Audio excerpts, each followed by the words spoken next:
Bom, pessoal, dando continuidade à série, agora eu vou fazer o vídeo de como estudar e aprender física sozinho. Bom, assim como química, você vai precisar ter uma boa base matemática, né? Operações básicas, fatoração, exponenciação, radiciação, multiplicação, vão ser bem importantes. E a fatoração vai ser legal para que você saiba manipular as equações. É, a parte de geometria, tá? É muito importante que você conheça geometria plana, principalmente, mas é legal que você também tenha uma certa noção em geometria espacial, tá? Mas eu acho que a título de ensino médio, a geometria plana ela é mais exigida nessa parte de física, especialmente a parte de trigonometria, né? Tanto a trigonometria no triângulo retângulo, com aquelas relações entre seno, cosseno e tangente, tá? Os ângulos especiais, 30, 45, desculpa, 60, 90, o ângulo zero, e também as funções trigonométricas. É interessante que você conheça função seno, função cosseno, porque elas também são muito utilizadas na parte de ondas, tá? E além disso, o básico de equações do primeiro e do segundo grau e compreender como se comportam as funções, né? Função linear, quadrática, exponencial, as funções trigonométricas que eu citei e função logarítmica também. É importante que você tenha uma certa habilidade com interpretação e análise de gráficos, né? Para que vocês entendam como funcionam as grandezas, né? Como elas vão se comportar quando elas estão relacionadas uma com a outra, principalmente.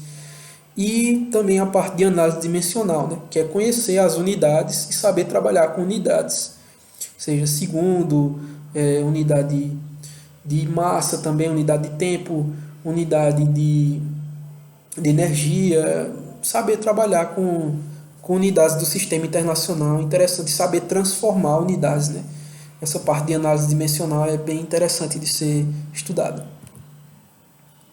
Depois da base, nós vamos para a questão da divisão da física no ensino médio e nos vestibulares. Você tem a parte de mecânica clássica, né? Que é aquela basicamente a divisão, né? Cinemática ou cinética, dinâmica e estática. Aí você vai para a parte de energia e calor, né? Termodinâmica, termologia. Tem a parte de eletricidade, né? Que é eletrostática, eletrodinâmica.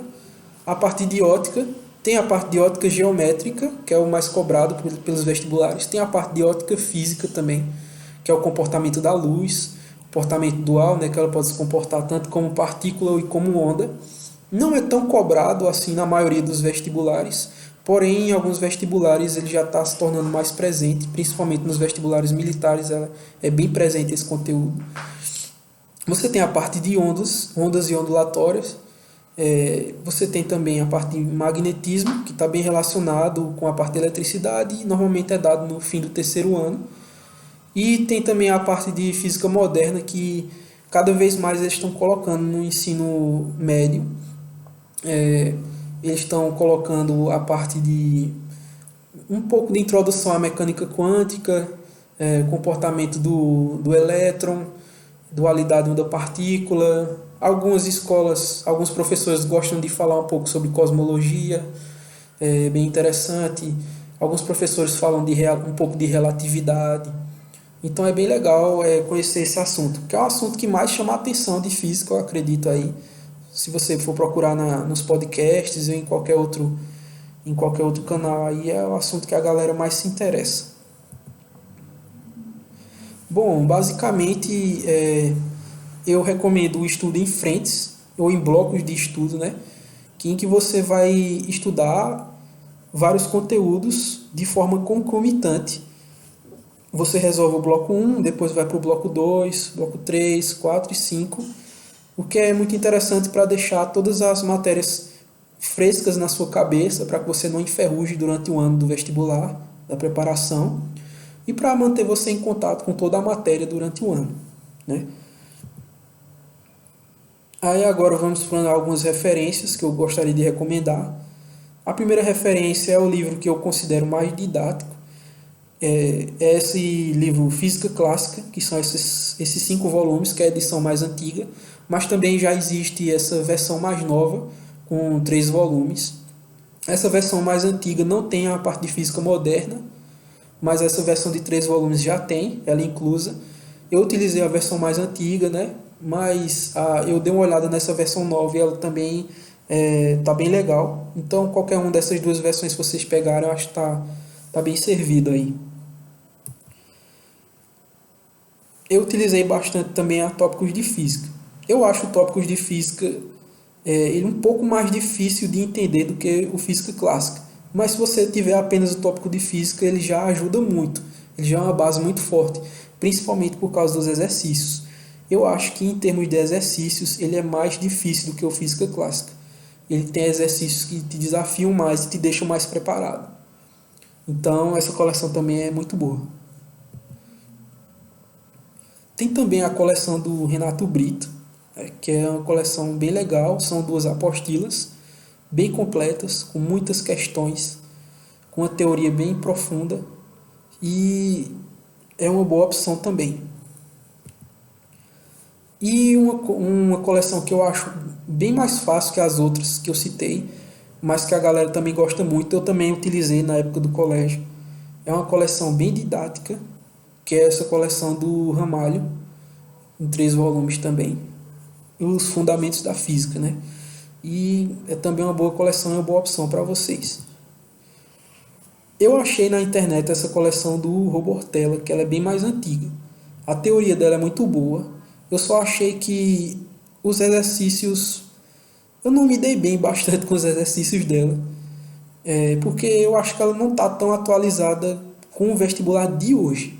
Mas é uma ótima base também. Ela tem 8 volumes. É uma ótima base para quem quiser e tiver interesse nesses livros.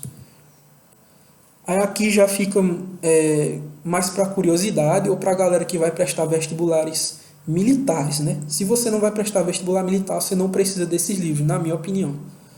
A não ser que você queira aprender física ou ser físico.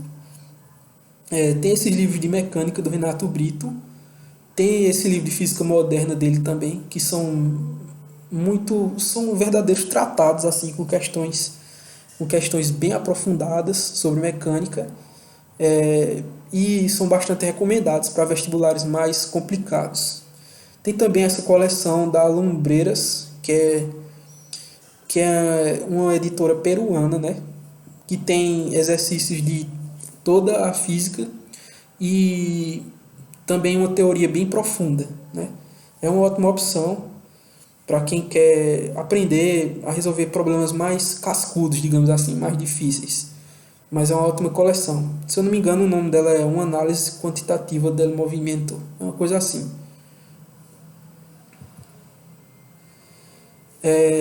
Bom, algumas dicas e pontos importantes. Sempre resolver listas de exercícios e provas.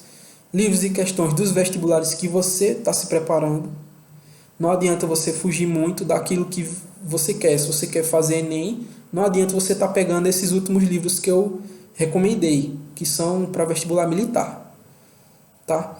Então, saiba qual o nicho que você quer atacar e se foque naquilo. Após adquirir certa habilidade, resolva questões que misturam mais de um conteúdo, que foi a dica que eu dei lá no vídeo de Química. Então, sempre misture conteúdos diferentes para que você esteja sempre revisando e em contato com mais de uma parte da matéria durante o ano. Então, questão que mistura eletricidade com termodinâmica. É bem legal você fazer, porque isso vai te ajudar bastante a não ficar enferrujado. Procure sempre que necessário esboçar, ou seja, desenhar a situação problema e elencar todas as variáveis envolvidas. Aprenda a demonstrar as equações em fórmulas e a manipular elas também. Tire um tempinho para manipular e se familiarizar com as equações. Aprenda o básico sobre limites, derivadas e integrais, interpretação e significado, operações básicas. Isso aqui não é necessário para você passar no vestibular, como o Enem ou vestibulares estaduais, tá? Mas se você quer passar no vestibular mais difícil, como os militares, eu acho bem válido você aprender o básico desses 3 operadores, aqui. Mas também se você quer, mesmo que você queira Enem, mas se você tem uma certa noção de limite, derivada e integral, isso vai te ajudar bastante a entender como as funções se comportam. E isso pode até te ajudar a resolver uma questão do Enem de uma forma bem mais rápida. Tá? Não é necessário, é só se você tiver com tempo sobrando na sua preparação, aí você vai e dá uma olhadinha nisso. E passando para frente, procure vídeos com experimentos no YouTube e procure softwares e programas que simulem experimentos e controlem grandezas, para que vocês aprendam como as grandezas se relacionam. Por fim, inscreva-se no canal, deixe o like no vídeo, assista outros vídeos do canal, comente e deixe sua dúvida ou sugestão, compartilhe o vídeo, bons estudos e até a próxima.